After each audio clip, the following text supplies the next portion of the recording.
though, into the hands of South Africa. So Colombia number 2 is the tackler. She doesn't roll away immediately. She impacts the quality of that clean out, and that's why she is penalised.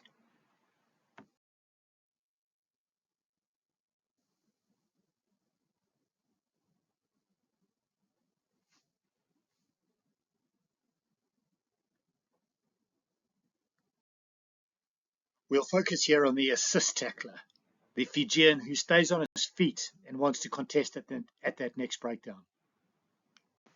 Once again, the bounce of the ball goes Argentina's way. Big collision in midfield. And we don't see that clear release that the law requires him to show. He stays connected to the ball and to the tackled player, and the referee is correct to penalise him for this action.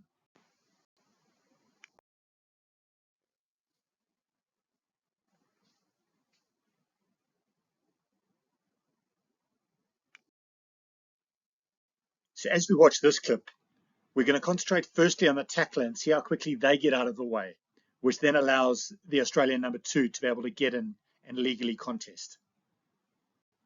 Many players get around the rookie of the year, Maddie Levi, and now Shani Williams locked over that ball. Shani Williams. And so once we've got the tackle out of the way as quickly as that, we can then shift our attention to that arriving player who's on her feet. She's in a strong position and she's trying to lift the ball, and we can reward that action.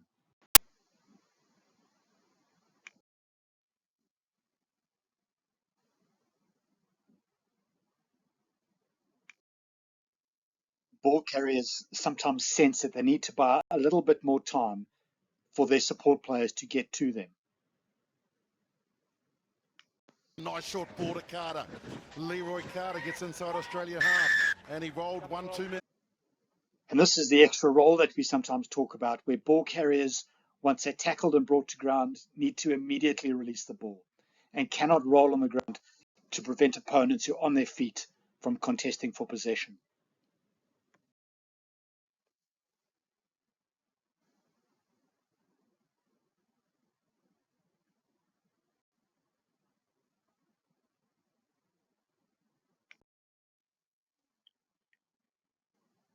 There are a couple of different situations which present themselves for defending arriving players. The first is when they get into a position where they just take up space in an offside position in front of the ball and are penalisable. Dowling, Waratah's academy player. Come back on your side. So South Africa 4 here gets himself into the wrong position. He enters the tackle from the side. He commits Australia into having to clean him out, and he's correctly penalised. The other situation which typically presents is a defender who wants to actually get on and contest the ball. And in order to do so, the law requires them to enter from their goal line side. Ngothi tries to go around Dekouvreur. Not an easy thing to do. And the penalty. So here we see the Canadian player right there coming in the side of a tackle, not getting around to her side before beginning to contest, and penalised for entry into a tackle. The second part of that law talks about defending players who must stay on their feet when they contest for possession. And this applies, obviously, when players attempt to counter-ruck. Silent assess, or the baby assassin they called him when he first came into the circuit. Counter-ruck, they went off their... So here, USA 4, in attempting to counter-ruck, puts his hands on the ground and crawls through that breakdown. And this is not maintaining your body weight, staying on your feet. The other situation with regards to defenders being off their feet is when they want to contest the ball, but they end up going into a position on their hands, on the ground, past the ball, not maintaining their body weight, and then using the clean out to get themselves back on the ball. Now on that far side. Off feet. The penalties continue. Number 6. So here you can see number 6, Korea, who puts his hands on the ground past the ball, uses the clean out from the Portuguese player to get back onto the ball, and is correctly penalised for not maintaining their body weight.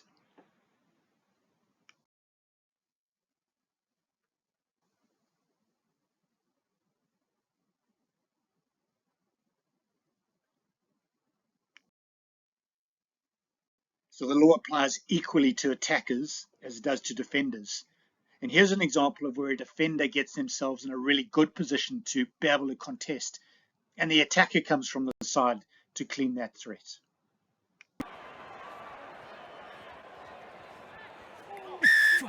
Side entry.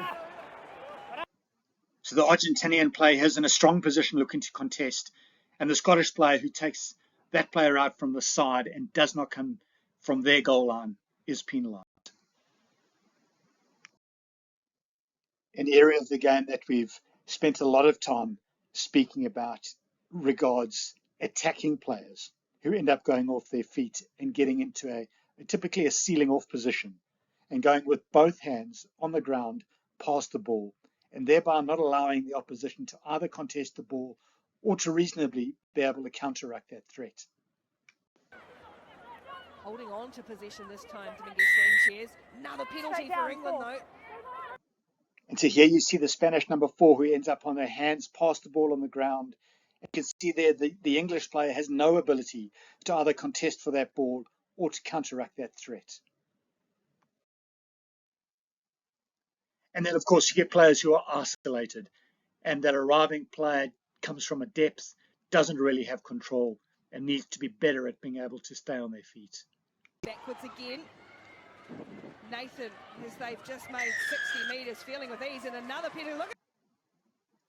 And so here that Australian player is just not maintaining their body weight off their feet and is penalised.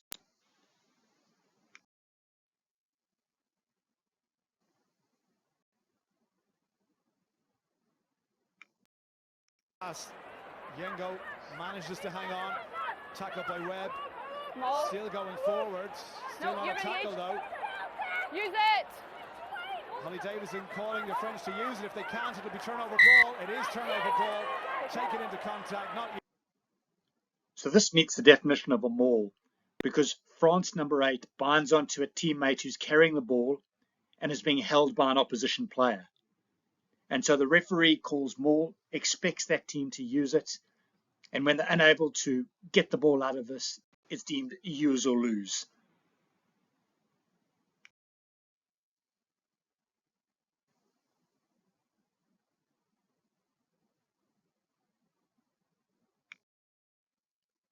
So of course we see this in sevens a lot, where the ball carrier's teammates very deliberately do not bind onto that ball carrier, allowing that ball carrier the opportunity to fight, to get their knees to ground.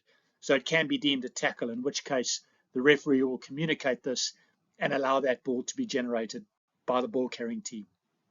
OU against two rugby tackles. Billy Odhiambo, future president.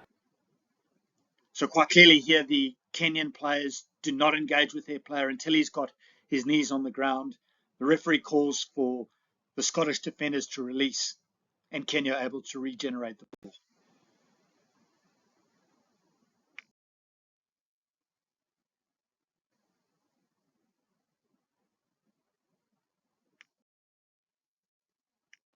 Put in tremendous effort to elevate their sevens game. So here Argentina just get it slightly wrong, engage early, and the referee free kicks them.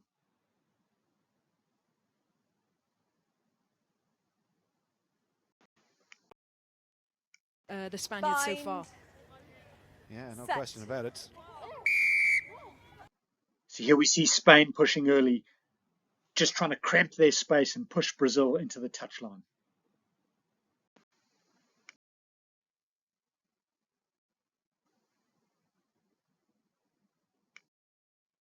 He was walking around in his dark glasses before, and it looked like something out of Glastonbury had arrived at the device. So Australia gained this dominance illegally by pushing around the corner and standing up through that scrum.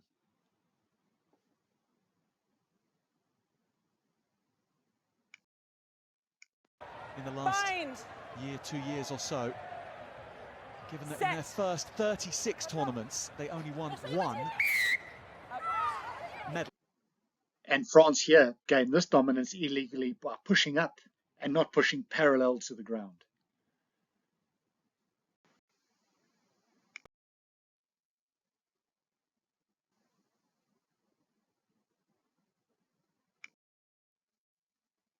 Debut Gold Coast 2014 World Sevens Player of the Year 2019. Nominated 3 times.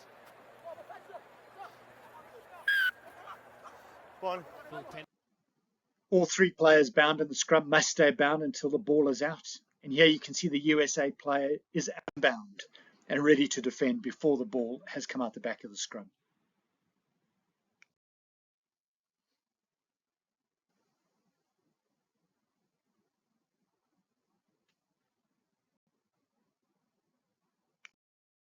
Williams. Kelly. No, stay! Makes the tackle for Ireland. Into added seconds here. They'll get another. At a ruck, players need to remain behind the hindmost foot. And in particular, these first pillars often are in situations where they're in front of that hindmost foot and putting pressure on the halfback. And in this situation, he's correctly penalised for being in an offside position.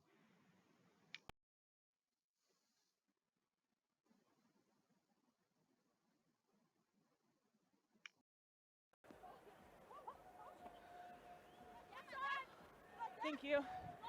Advantage.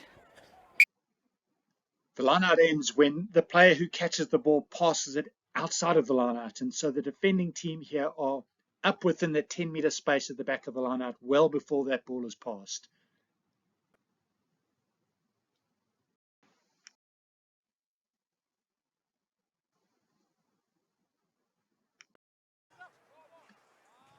Set up.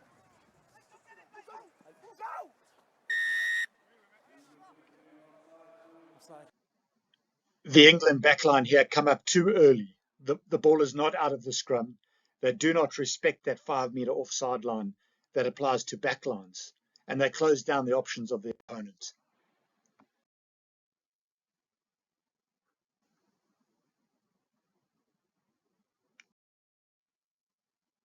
We know contest in the air from kickoffs is such an important part of the sevens game, and so it's important that players respect the offside lines and remain behind the kicker so that the contest is subsequently a safe and fair one. Far side in front. So the player here on the touchline just gets it wrong and jumps by a metre.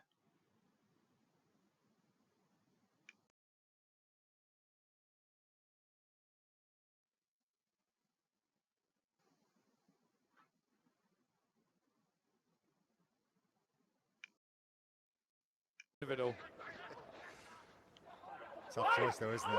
Those two. So this is an example of what a penalty-only high tackle offence looks like. The Jamaican player there is above the line of the shoulders, pulls down the Canadian ball carrier, and is penalised for a dangerous tackle above the line of the shoulders. Where we have head contact, the head contact process applies. And it's important for the referee to then judge the degree of danger and whether there's any mitigation which might apply. There's one of the young crop you're talking about. Bang it down. That's not. So in this situation, we have a direct head contact, a high degree of danger, but with some obvious mitigation of that New Zealand ball carrier who slips into that contact. And so the sanction comes down from a red card down to a yellow. Over, and he uses it there, but a front-on tackle. This is an example of a direct head contact, which is a high degree of danger, and in which there is simply no mitigation.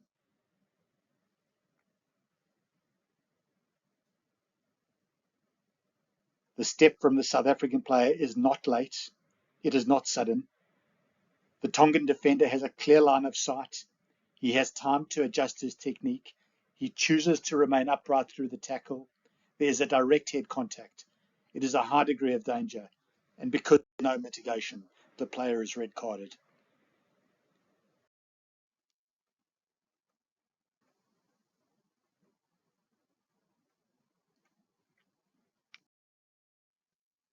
And so in the game of sevens, this law primarily applies to the contest in the air from kickoffs, which are a huge part of the game.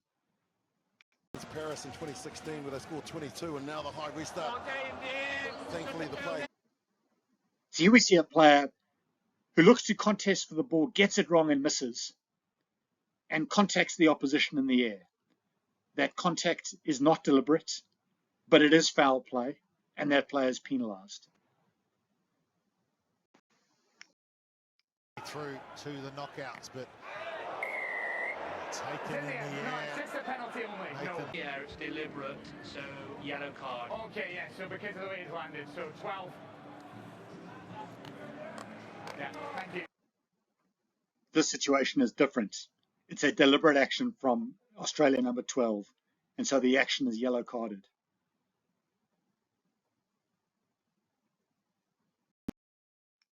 Gaston Revolt and Los Pumas Sevens get us underway, and taken high in the air is... So this again is a deliberate action, but in this case, the player lands in a really dangerous position. He lands on his head and his neck, and that takes the sanction up to a red card.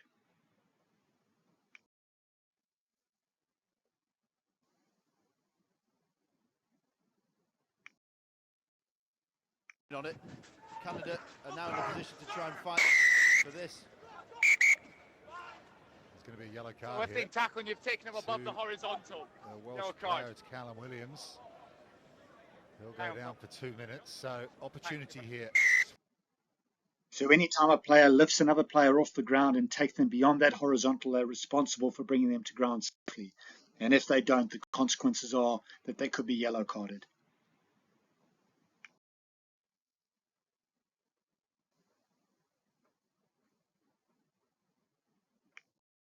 Good one. New Zealand looking for a support. The clear out from Nicole is going to cause some problems. And so once again here, we're in the head contact process because there's head contact in this clean out. And so the referee needs to determine, is there foul play? What is the degree of danger? And is there any mitigation? And when the New Zealand player who is late, who charges in recklessly, and who has got a tucked arm, makes head contact with the opposition player, we have foul play. It is a high degree of danger, and there is no mitigation. And so this player is red carded. The other situation we typically see in sevens is when you've got a defender in a good position over the ball, and an attacker neck rolls them to be able to get them out of the way. And this is contact above the line of the shoulders, and again is yellow cardable. A little bit of magic. The strength now comes into it from Gonzalez. I have foul play. Move the player by the head. Number 6, the second yellow card. It's the second yellow card. So you see Argentina 6 wanting to shift and move the Irish player who's in a strong position over the ball and grabs them there by the neck and rolls them away in his yellow card.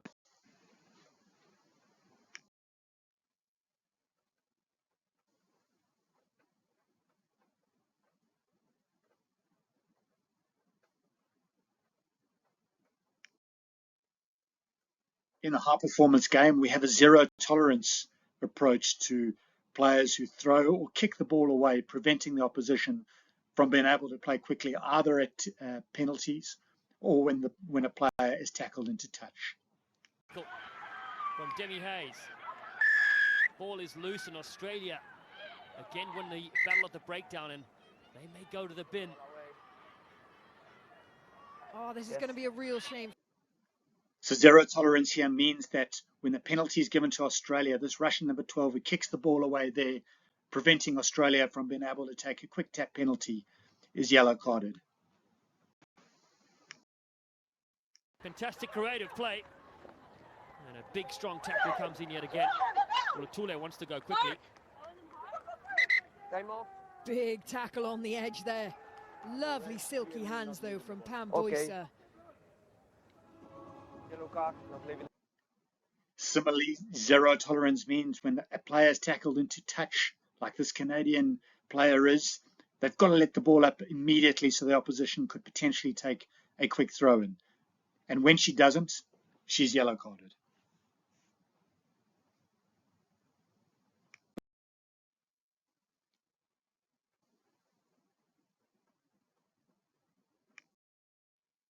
Another area of the game that at the high performance level we take a zero tolerance approach to are deliberate knock-ons. We talk about risk versus reward. a player that sticks out a hand and takes the risk that perhaps the ball is going to hit their hand and go forward, understands that they must catch that ball. Otherwise, the consequences are that they will be yellow carded. Since we've seen him on the 7 circuit, there's a hand in there, and this is going to be a card. Has to be.